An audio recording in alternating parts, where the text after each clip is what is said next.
How's it going, YouTube? It's been a while. My computer broke probably since the last video that I posted a year or two ago, and I haven't been making videos or editing videos. Just wanted to give you guys an update on my Toyota. It is no longer a Toyota, it's a buggy now. Still has a VIN number though. I retained the firewall and the floorboards. I didn't build the cage. My buddy Ben Hernandez with 451 Off-Road built the cage. Everything else I'm doing, axles, and you know, all the small random stuff, fuel lines, fuel tank and all that. So let me turn the camera around and I'll show you what the Toyota looks like now. So how's it going, YouTube? This is the Toyota. It's been a while.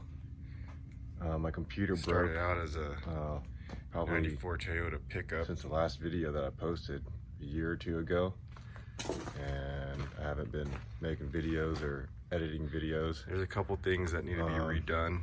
Just wanted to give you guys an update on my Toyota. It is no longer a see the Toyota. very first thing that needs to be buggy redone. Now. Still has a VIN number though. I retained the firewall and the floorboards. I didn't build the cage. My buddy Ben did a great Hernandez job on the with cage. 451 Off-Road built the cage. Everything me else started. I'm doing, axles. I have no idea what it takes to build a and, cage. you know, all the small random stuff, fuel lines. I was gonna do it myself, but so let me turn the camera I don't around. have the tooling to do it. I don't have a I'll show you bender. what the Toyota looks like now. And once I get the bender and the DOM and all YouTube? that, It's been it a was while. actually cheaper to get someone else to computer build broke. it for me. Probably So since the last video that I posted a year or I two got ago. 451 Off-Road to build it for I me. haven't been making That's the wiring videos or harness. editing videos. For the lights, the fuel tank. Just wanted to give you guys an update on my Toyota. The main wiring harness is It obviously no longer a Toyota. on the engine It's a buggy somewhere. now.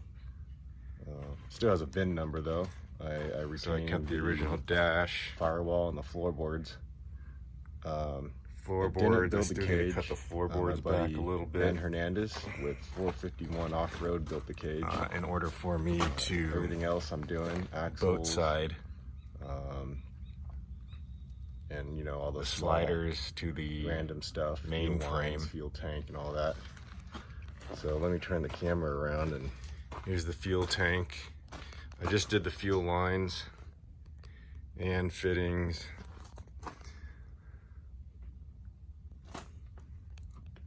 I hid the fuel pump on the aft part of the chassis. There's the fuel pump.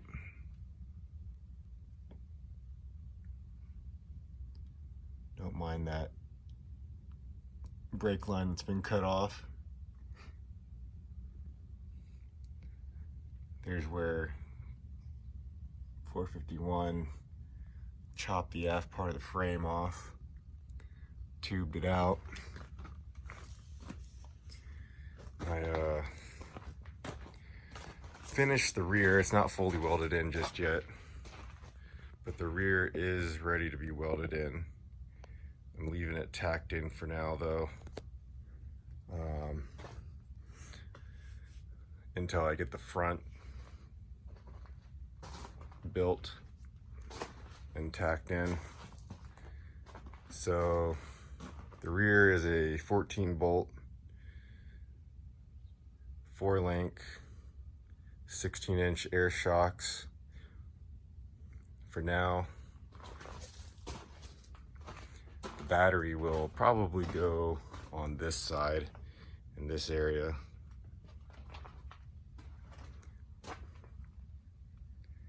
The 14 bolt has a spool with 5/38s in it.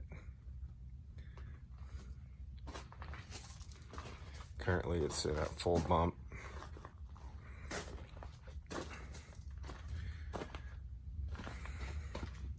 So there's still a lot of work to do. Getting a custom Super Duty Dana 60 built by Fusion 4x4 Should be here in about 2 weeks. It's been about 8 weeks already since I put the order in, but that'll be also 5/38 with spool, 14-inch coilovers in the front. And as you can tell, if you know your buggies, usually the frame right here goes up higher for axle clearance, up travel clearance. So the way that this is built, it's pretty much the stock height of the Toyota frame. So it's going to be hard to get a 4-link in there. I'm leaving it like that for now until I get the axle. I want to see if it does work, but if it doesn't, I will have to chop probably after the motor mounts, lift it higher, and you know, burn it all in and see what that gives me, because I want this to sit as low as possible. If I don't mod the frame, I have a feeling that it won't sit as low as my rear sitting right now. So there's still a lot of work. This whole front end may look different. And if you didn't spot what else needs to be done, this cross bar is blocking the intake. So there's really no way I can fit intake ducting to get the filter on. And 22R sucks when it comes to intakes, because you have to have the big, I think it's a mass airflow sensor. You have to have that big mass airflow box in order for this thing to run.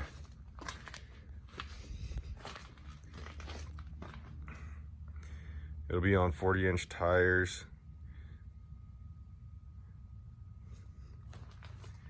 And the other thing is, I want this thing to sit as low as possible, but which right now it's sitting a little high on the jacks, but the axle is that full bump, and when I put it to ride height, I think my belly height will be 23 inches.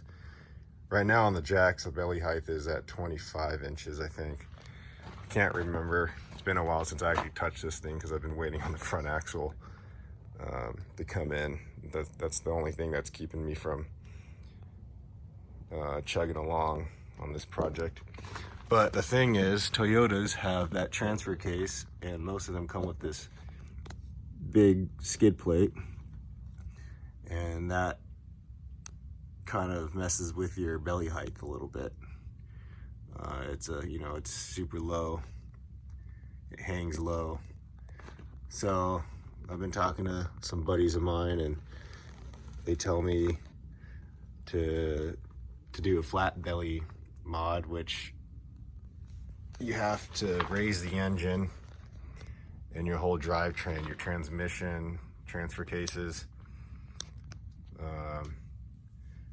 which, I mean, is probably no big deal. I just want to get back on the trail. That's the thing. I may save it for another time, because the other thing I have to fight with is that the cross member for my upper links, actually my lower links, my upper link, sorry. You see right here, if I raise it any higher, I'm gonna have to cut it out, because the drive shaft, will interfere.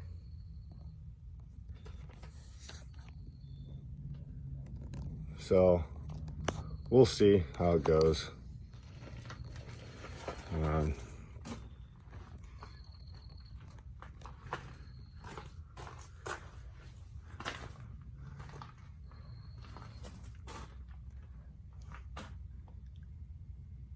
It's been a hell of a project though. And there's still a lot more to go.